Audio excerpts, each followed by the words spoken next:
त्यावेळी आजच्यासारखी महागाई नव्हती. यंत्राच्या साहाय्यानं कोणी फराळाचं करत नव्हतं. बाजारी फराळसुद्धा कोणी घरी आणत नव्हतं. घरच्या सगळ्या फराळाला त्या घराच्या गृहिणीचा हात लागल्यामुळे त्या फराळात अमृताची चव उतरलेली असे.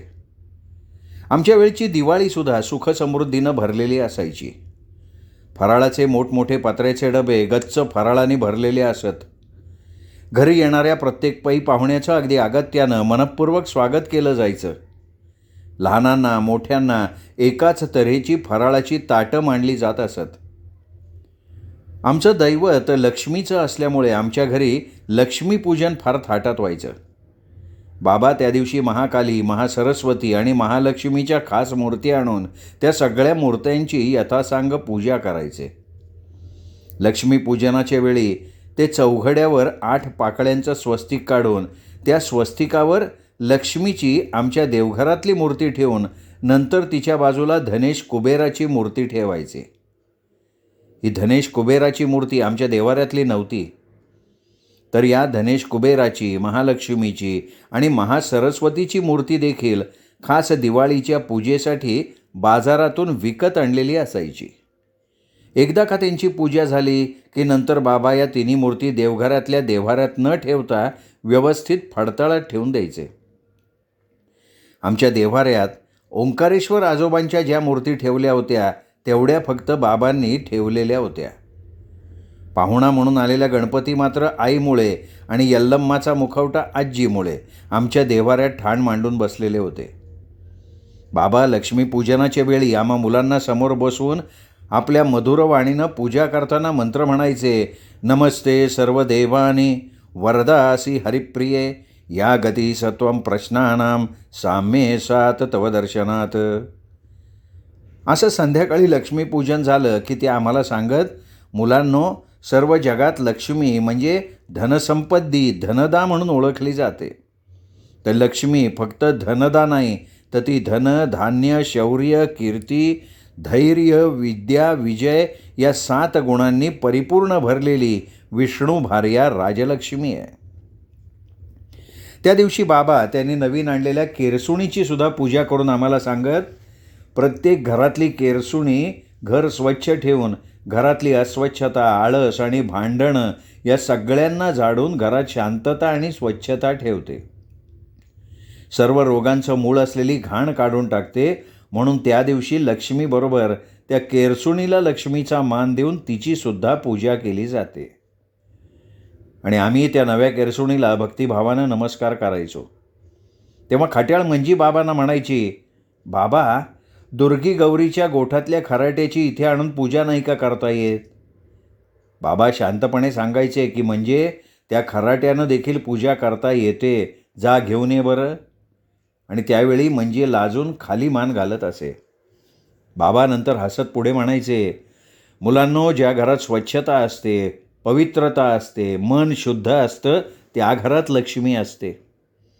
नुसता जुगार खेळून किंवा रात्रभर तिच्या नावानं जागरणं करून ती प्रसन्न होत नाही, तर लक्ष्मी मेहनत केल्यानं प्रसन्न होऊन मग घरात येते. बाबा लक्ष्मीची पूजा आटोपली की खूप वेळ डोळे बंद करून तिच्याकडे काही मागत राहायचे.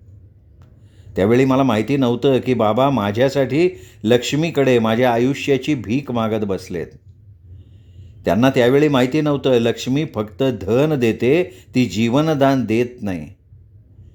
जर ती असं जीवनदान देत असती तर प्रत्येक लक्ष्मीपूजनाच्या वेळी मी घरीच असते ना.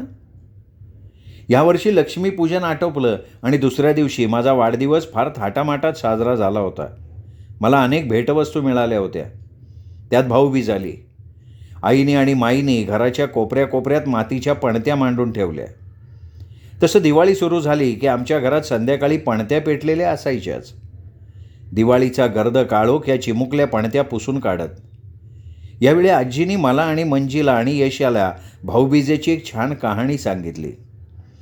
कार्तिक वद्य द्वितीयेच्या दिवशी यम आपली लाडकी बहीण यमीकडे गेला होता.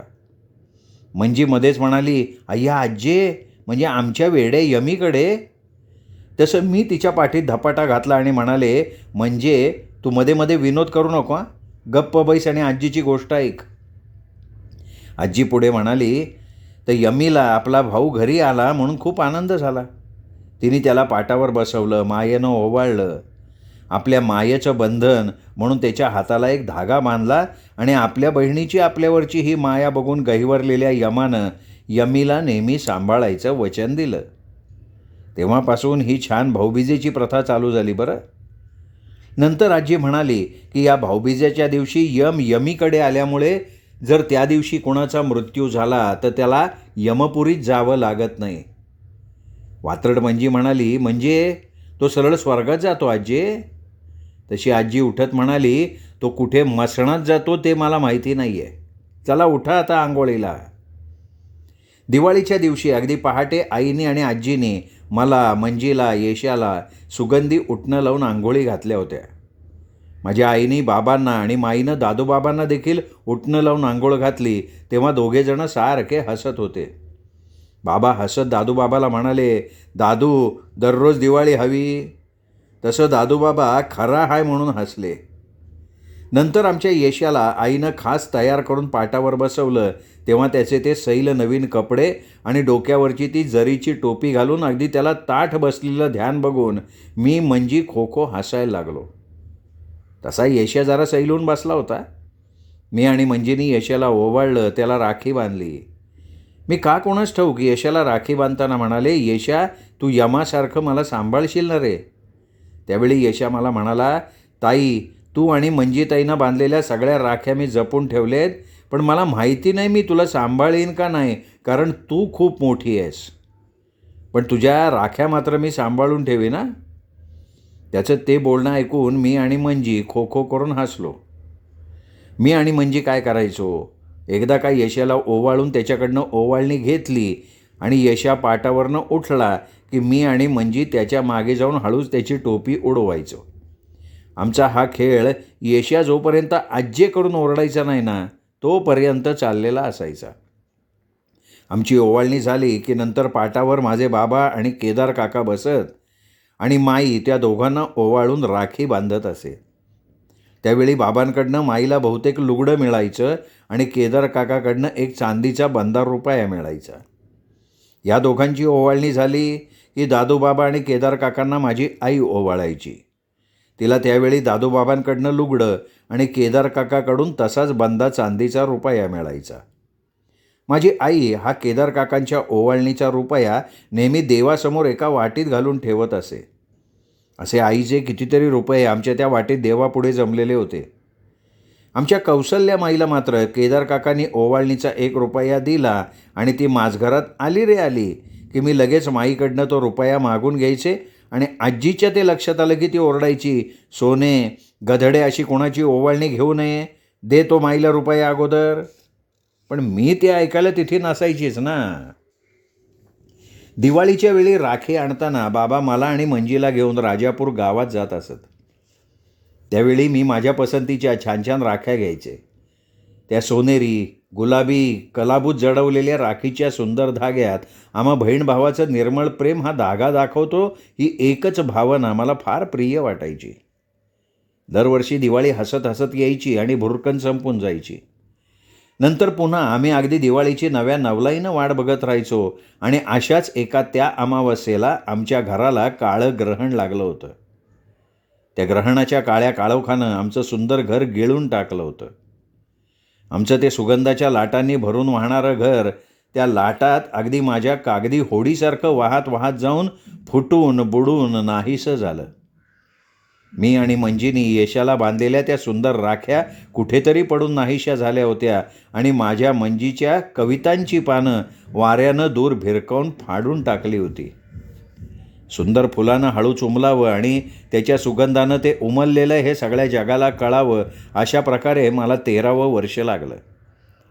अजिंठा लेण्यातल्या एखाद्या सुंदर शिल्पानं जिवंत व्हावं तसं मी अंगानं बहरले.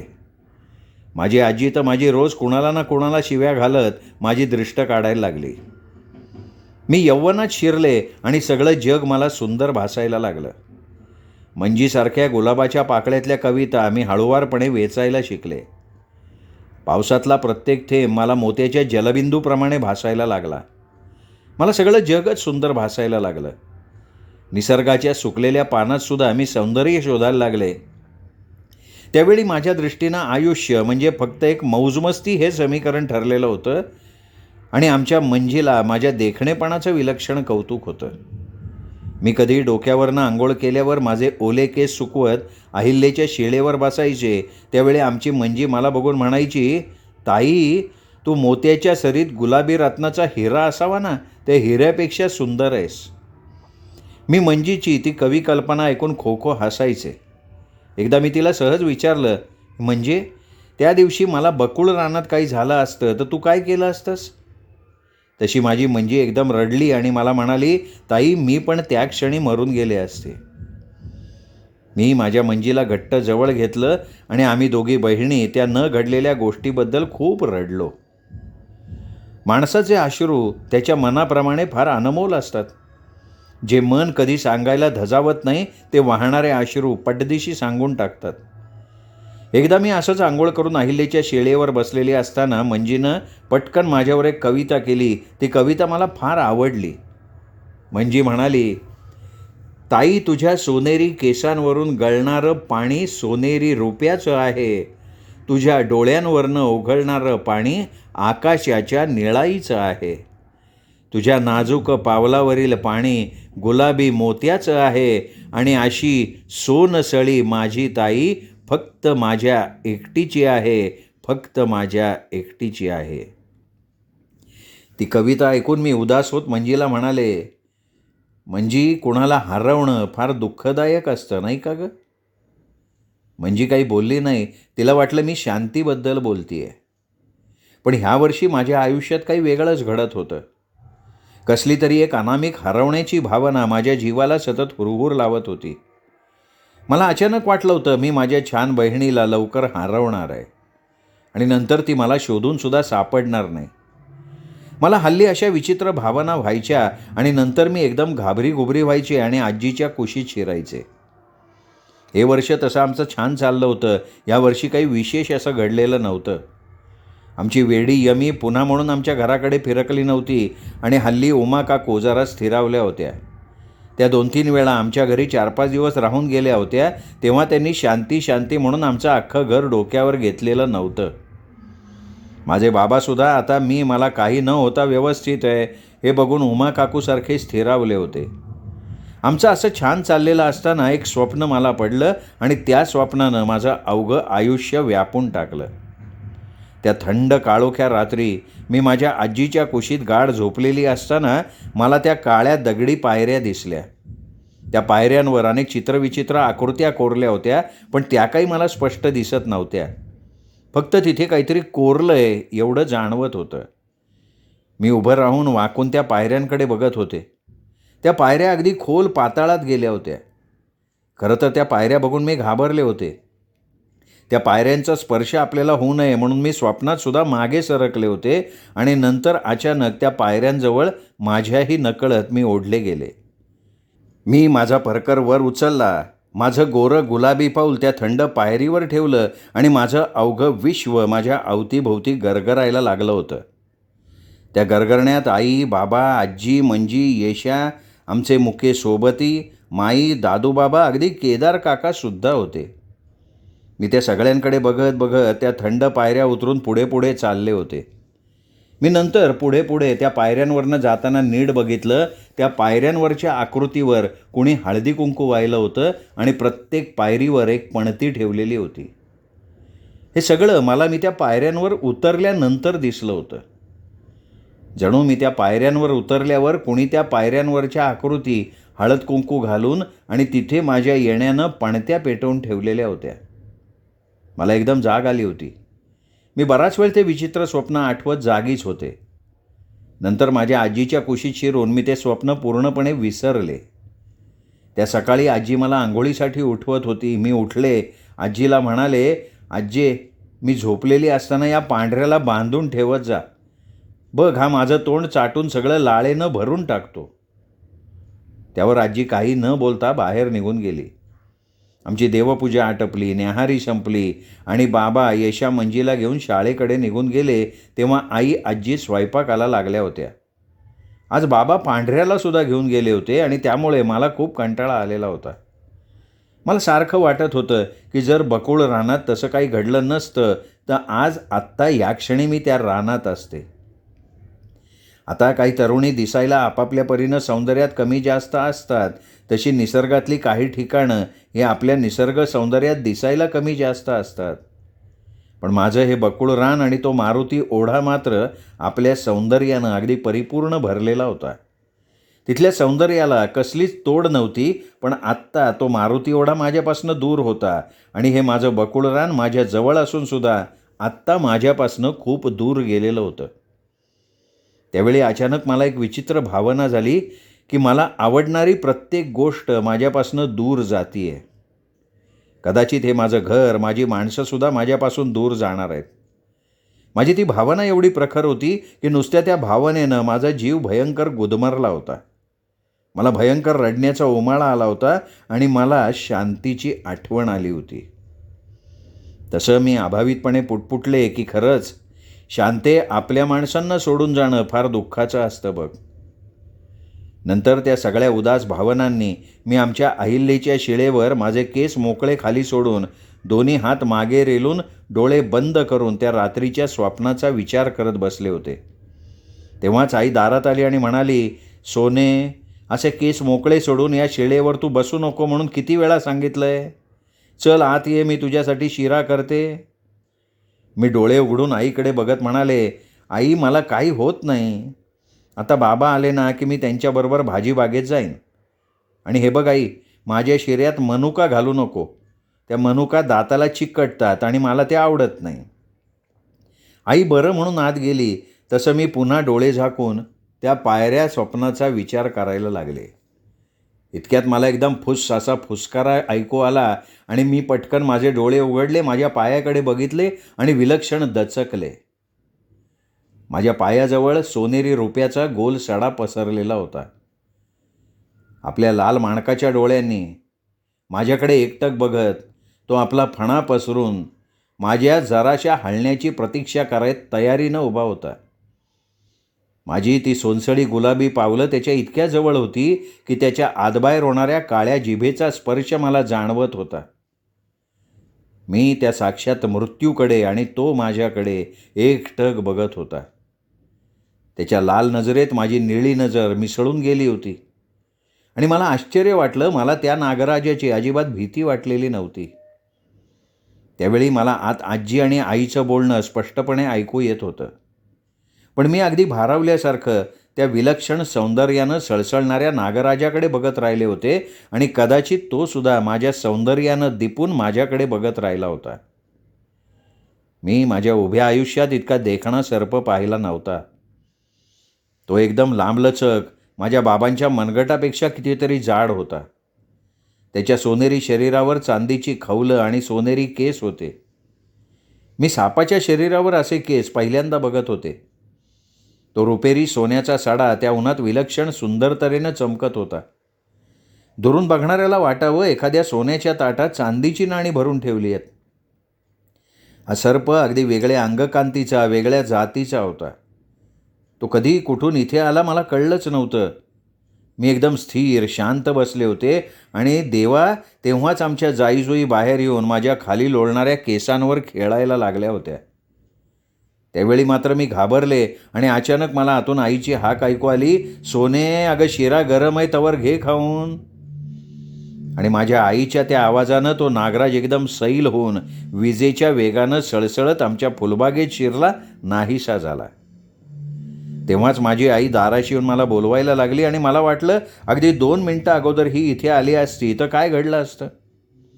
पण का कोणास ठाऊक मला अचानक वाटलं की त्या मृत्यूनं मला स्पर्श करायला हवा होता. माझं ते सोनसळी शरीर त्याच्या स्पर्शासाठी आतुरलं होतं. मी त्या नागराजाच्या दर्शनाबद्दल माझ्या आईकडे, आजीकडे काही बोलले नाही. मला बोलावं असं वाटलंच नाही.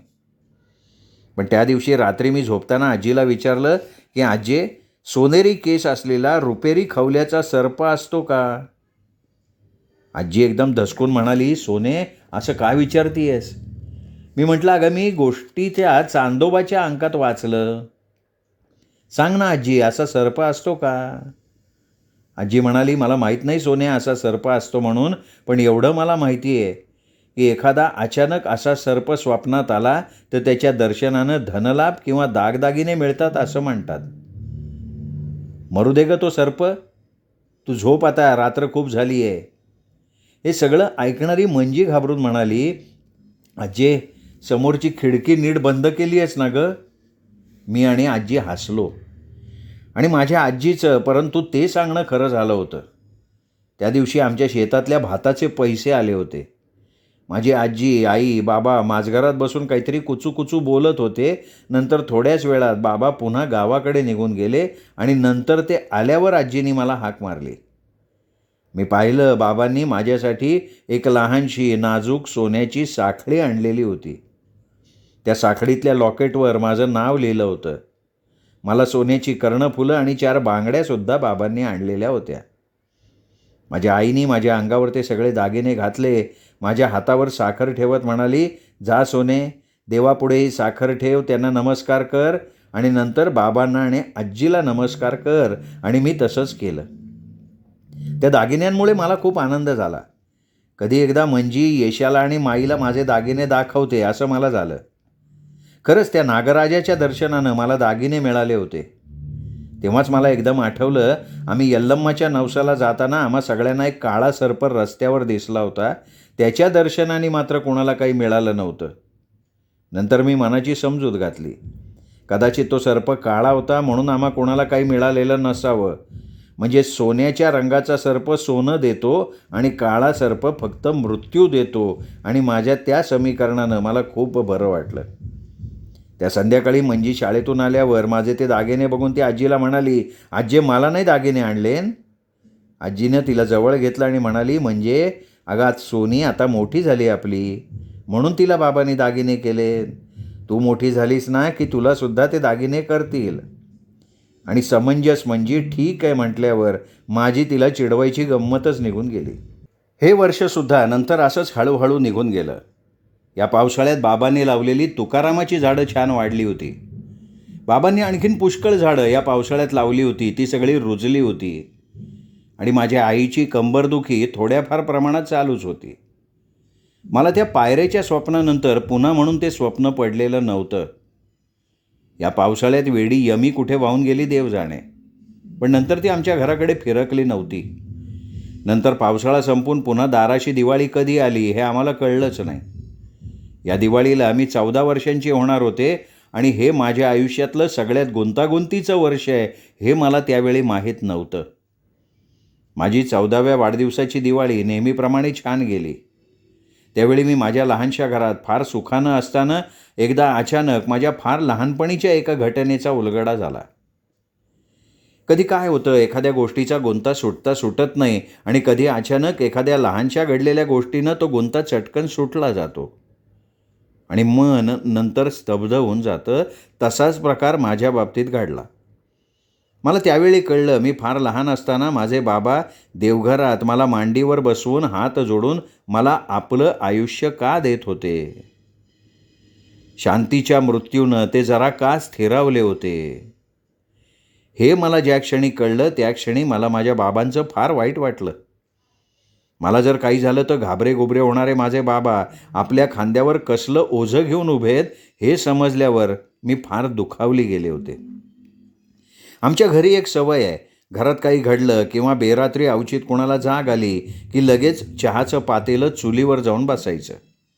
कदाचित आमच्या घरच्या मंडळींची अशी धारणा असावी की अशा वेळी गरम चहा प्यायला की नंतर सगळं आलबेल होतं. त्या रात्री अशीच आजीला अवचित जाग आली. नंतर चहाचं पातेलं चुलीवर जाऊन बसलेलं होतं. त्यावेळी जागे असलेले बाबा आजीजवळ येऊन बसले. आजी बाबांना सारखी विचारत होती की शंभू तू ठीक आहेस ना, सारखा कसला विचार करत बसतोस. तेव्हा बाबा काही नाही ग असं म्हणून चहा पिऊन झोपायला गेले. तेव्हा आजीबरोबर उठलेल्या मला फक्त अर्धा कप चहा देत म्हणाली, सोने या घरात एक गोष्ट धड होत नाही बघ, कोणाला ना कोणाला काही न काही होतच असतं. आणि आजीने मला आईला चहा नेऊन द्यायला सांगितला. मी आजीला विचारलं की आजी बाबा का चिंतेत असतात. त्यावेळी आजी वैतागून म्हणाली, अति सुखाचे काटे त्याला बोचतायत ग, बाकी काही नाही, चल उठ झोपायला जाऊ. नंतर सगळं काही ठीक असताना ते घडलं. तो लक्ष्मी दिवस गुरुवारच होता. बाबा यशा मंजीला शाळेत सोडून घरी येऊन जुईच्या मंडपात भाजीच्या जोड्या बांधत बसले होते. मी आमच्या पपईच्या झाडाजवळ मातीतला मोर शोधत होते. वास्तविक मी आता मातीतला मोर पकडून त्याच्याकडून काही मागणं सोडलं होतं, कारण मला त्या गोष्टीतला निरर्थकपणा कळला होता. पण फक्त एक करमणूक म्हणून मी तो मोर शोधत होते. या आमच्या पपईच्या आणि तुतीच्या झाडाजवळून अंगणात किंवा बाबांच्या जोईच्या मंडपातनं काही बोललं तरी ते इथं स्पष्ट ऐकू यायचं. ज्यावेळी मला तो मातीतला मोर सापडला तेव्हा माझी आजी बाबांचा चहा घेऊन जुईच्या मंडपाजवळ आली होती. बाबांना चहा देत ती म्हणाली, शंभू बाळा, मी गेले 4 दिवस बघतीये तुझं काहीतरी बिनसलंय. चल गरम गरम चहा घे आणि काय घडलं ते पटकन आपल्या आईला सांग बरं. मी शांतपणे ऐकायला लागले आणि बाबा चहा घेत म्हणाले, आई, आता आपली सोनी 14 वर्षांची झाली ग. आता मला तिची पत्रिका कुंडली केदारकडे देऊन तिच्यासाठी स्थळ बघायला सांगायचं आहे. पण आई, तुला माहिती आहे आपल्या सोनीची कुंडली किती अशुभ नक्षत्रांनी भरलेली आहे. त्यात तिला आहे मंगळ. तिला एखादं चांगलं स्थळ मिळेल ना. आजी हसली आणि म्हणाली, हात तेरी हा विचार करत बसलायस. हे बघ शंभू, मला कबूल आहे सोनी मंगळी आहे, तिची कुंडली तेवढी ठीक नाही. पण शंभू, एक गोष्ट तू विसरतोयस. अरे कुणाजवळ नाही अशी रूपाची ती राणी आहे. शंभू, स्त्रीजवळ सौंदर्य असलं ना की त्या सौंदर्याच्या आड सगळं काही दडलं जातं. मला सांग, मंगळ असलेल्या मुलामुलींची लग्न होत नाहीत का? आणि सोनीची कुंडली तिच्या नवऱ्याच्या चांगल्या ग्रहाने बदलून सुद्धा जाईल. त्यात काय एवढं विचार करायचा आहे? अरे लग्नामुळे पत्नीचं नशीब पतीला जातं, पतीचं नशीब पत्नीला येतं, हे तरी तुला माहिती आहे ना. हे बघ, आपण आपल्या सोनीला चांगल्या शुभ नक्षत्राचा पती शोधू, म्हणजे नंतर सगळं ठीक होईल. मला सांग, केदारजवळ तिची पत्रिका कधी देणार आहेस? पण शंभू, आपली सोनी अजून लहान आहे. तू एवढ्यात तिच्या लग्नाचं बघू नकोस रे बाबा. बाबा म्हणाले, आई अगं ती 14 वर्षाची आहे. तिचं लग्न जमेपर्यंत ती नक्की 16 वर्षाची होईल. त्यावर माझी आजी, बरं काही चिंता करू नको, सर्व काही ठीक होईल म्हणून बाबांचा रिकामा कप घेऊन घरात गेली. आणि नंतर मी ते ऐकलं. बाबा स्वतःशी मोठ्यांदा पुटपुटले की आई, मी तुला कसं सांगू, लग्नानं मी माझ्या सोनीचं कदाचित नशीब बदलू शकेन, पण तिची ग्रहदशा. आई, तुला माहिती नाही आहे, माझ्या सोनीच्या कुंडलीत अवेळी मृत्यूयोग स्पष्टपणे लिहिलाय आणि ती माझी चिंता आहे ग. आणि बाबांचा अस्पष्ट हुंदका मी ऐकला. बाबांचं हे पुटपुटणं मी अगदी पाषाणहून ऐकत होते. मला त्यावेळी विलक्षण भयंकर धक्का बसला. मृत्यू, तो थंडगार मृत्यूचा स्पर्श म्हणजे आपल्या घरापासून सगळ्यांपासून दूर दूर निघून जाणं, आणि तीच भयंकर गोष्ट माझ्या हृदयाला लागली. मी एक ब्राह्मण कन्या होते आणि मृत्यूयोग म्हणजे काय हे मला स्पष्ट माहिती होतं. म्हणतात सौंदर्याला अल्प आयुष्याचा शाप असतो, आणि माझ्या सौंदर्याला सुद्धा हा शाप होताच की. त्या विचारानं मी अत्यंत भयभीत झाले. मला लहानपणी ते बाबांचं मला आयुष्य देणं एकदम आठवलं. वाटलं खूप जोरानं ओरडावं की देवा, कधीतरी माझं हे अस्तित्व एका राखेच्या रूपानं चारी बाजूला उडून नष्ट होणार आहे, कारण मी अचानक कधीतरी मरणार आहे. माझ्या आयुष्यातलं हे भयानक सत्य मला माझ्या वयाच्या अवघ्या 14व्या वर्षी कळलेलं होतं. मला त्या क्षणी जीवन आणि मृत्यू यातला फरक कळला होता, आणि मी नकळत माझ्या हातातला तो मातीचा मोर हलकेच पुन्हा मातीत सोडून दिला. आणि त्या दिवशी मी फार फार मोठी होऊन बदललेली होते. श्रोते हो, तुम्ही ऐकत होतात आयडा बॅरेटो लिखित सोनसळी ही कादंबरीचा हा आजचा भाग इथेच संपला. पुढचा भाग ऐकण्यासाठी उद्या भेटूया दीपक रेगे कथाकथन चॅनलवर. तोपर्यंत नमस्कार श्रोते.